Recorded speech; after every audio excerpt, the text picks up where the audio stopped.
어리석은 사또.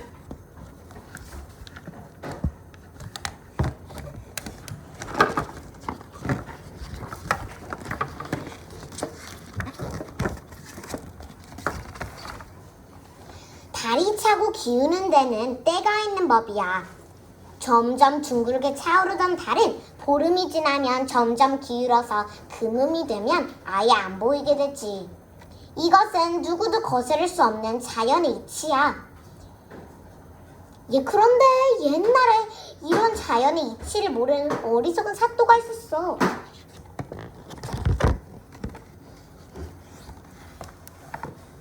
사또는 백성을 돌보는 일은 뒷전이고 날마다 흥청망청 노는 게 일이었어. 마을에 처음 오던 날도 마찬가지였지. 해가 저무는 저녁 무렵이면 마을에서 가장 높은 정자에 올라섰지.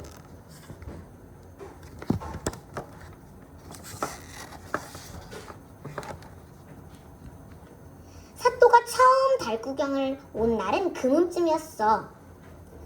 그래서 달 구경을 할 수 없었지. 내가 여기에 온 지 사흘이나 지났는데 어찌하여 달이 한 번도 뜨지 않는고? 달이 없으니 흥이 나지 않는구나. 사또의 불명에 사람들은 어리둥절했어. 사또가 오늘은 초하룻 날인 것을 모를 리는 없을 텐데 말이야.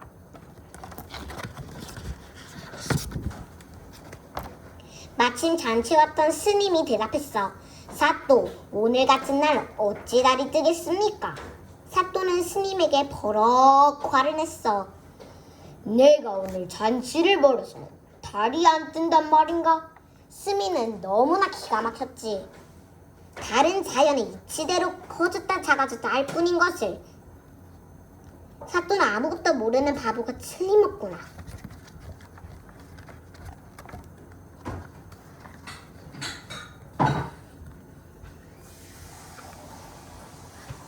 스님은 어리석은 사또를 골려줄 마음에 생겼어. 이 마을은 부처님께 공양을 해야 달이 뜹니다. 돈 50냥만 바치면 달을 볼 수 있을 겁니다. 사또는 스님의 거짓말에 홀딱 넘어가 이튿날 당장 사람을 시켜 돈 50냥을 절해 보냈어.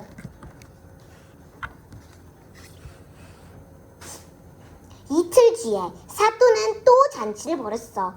날이 어둑어둑해지자 서쪽 하늘에 눈썹 같은 달이 떠올랐어. 추석은 날이라 저녁 초승달이 뜨는 거야. 옳지, 부처님께 공양한 보람이 있구나. 달이 뜨니 장치가 얼마나 흥거운가. 사또는 손뼉을 치며 좋아했어. 하지만 달이 너무 작고 흐미해 아쉬웠어.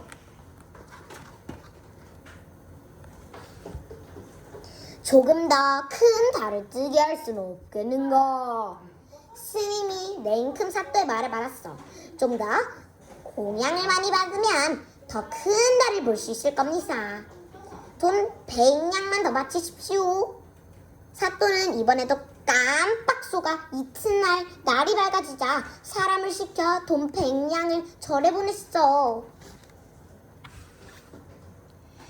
한 닷새가 지나서 사또는 또 잔치를 벌였어. 날이 저물자 이전보다 조금 더 밝고 큰 달이 떴지. 초여질의 날쯤이라 반달이 뜬 거였어. 사또, 이제 달이 마음에 드십니까? 하지만 사또는 또 불평을 늘어놓았어. 아직도 달이 반쪽짜리라서 성해지지 않겠는구나. 스님은 조금 더 사또를 골려주고 싶었어. 돈 1000냥이면 틀림없이 커다란 둥근 달이 뜰 것입니다. 사또는 이튿날에 눈 뜨자마자 사람을 시켜 돈 1000냥을 절해 보냈어.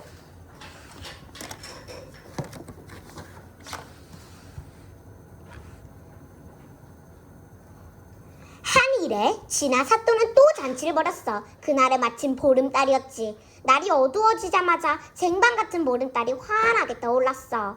어허, 이제야 둥근 달이 제대로 떴구나. 모두 잘해 덕일세. 사또는 덩실덩실 춤을 추며 기뻐했어. 한 한참 잔치를 즐기던 사또는 갑자기 무릎을 탁 치면서 말했어. 달이란 돈을 많이 먹어야 살이 찐단 말이었다. 아하하. 달이 차고 기우는 데는 때가 있는 법이야. 점점 둥글게 차오르던 달은 보름이 지나면 점점 기울어서 금음이 되면 아예 안 보이게 되지. 이건 누구도 거스를 수 없는 자연의 이치야. 자연의 이치를 알지 못하는 옛날 어느 날 사또처럼 깜빡 속아 바보가 되는 건 시간 문제야. 매일매일 그려지는 달. 달은 스스로 빛을 내지 않아요. 달빛은 햇빛이 반사한 것이에요. 달은 한 달에 한 바퀴 지구의 주변을 돌아요. 그 사이 햇볕에 닿는 달은 면적이 달라져요. 그래서 달의 모양이 바뀌는 거예요. 달의 모양은 그대로 둥근데 햇볕을 받아 밝게 보이는 면의 모양이 달라지는 것이죠. 달에는 어둡고 밝은 무늬가 있어요. 이 무늬는 지구 어디서든 똑같이 보여요. 하지만 이 무늬를 보고 날아벌려 사람들은 11가지 다른 상상을 했어요. 캐나다 원주민은 물 옮기는 여자, 북아메리카는 책 읽는 여자, 동유럽에서는 머리 긴 여자, 남유럽에서는 개, 아라비아권에서는 사자, 아시아에서는 토끼 등으로 상상했어요.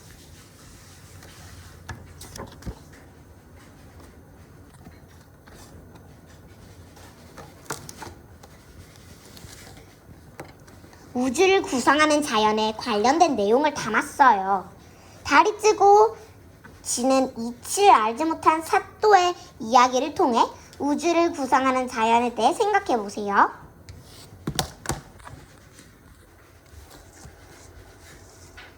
이토록 어리석은 사또 끝.